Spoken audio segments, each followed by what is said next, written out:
مساء الخير، أنا اسمي محمود محمد الشهاوي، وزني 87 كيلو، طولي 175 سنتي، وهوايتي التمثيل، وجاي النهارده أقدم لكم مشهد من فيلم الليمبي 8 جيجا للأستاذ محمد سعد.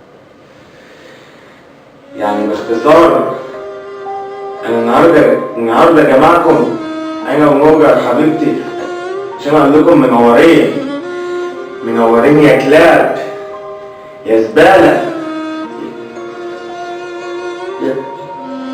يا وباش، يا حسادة المجتمع. أنا بعزمكم عشان بأكلكم وأشربكم، عشان أبقى كسر عينيكم، عشان أبقى حادد إيدي في بقكم، عشان أبقى عمكم، ونعمل أحلى شغل ندوس بقى على المجتمع والناس الغلابة تحت رجلينا. مراتي حبيبتي نور، أحن وأرق وأطيب ست في الدنيا،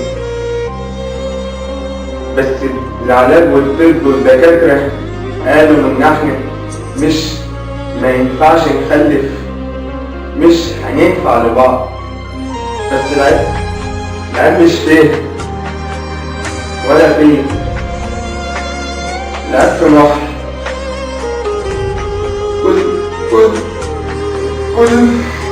كل شوية مراته تحبط وتلوي لدرجة إنها ناقص البيت عشان تثبت له يا ست بجد محر. أنا مش عارف أنت خلف ولا لأ ليه؟ أنت أحسن مني في إيه؟ فلوس وبقى معايا بدل الجنيه مليون، عربيات بقى عندي أحسن عربيات، لبس بقى عندي أحسن لبس، مش عايز فلوس، مش عايز لبس، مش عايز رضا.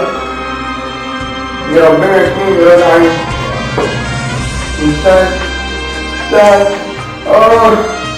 ما اتولدت لحد ما هموت.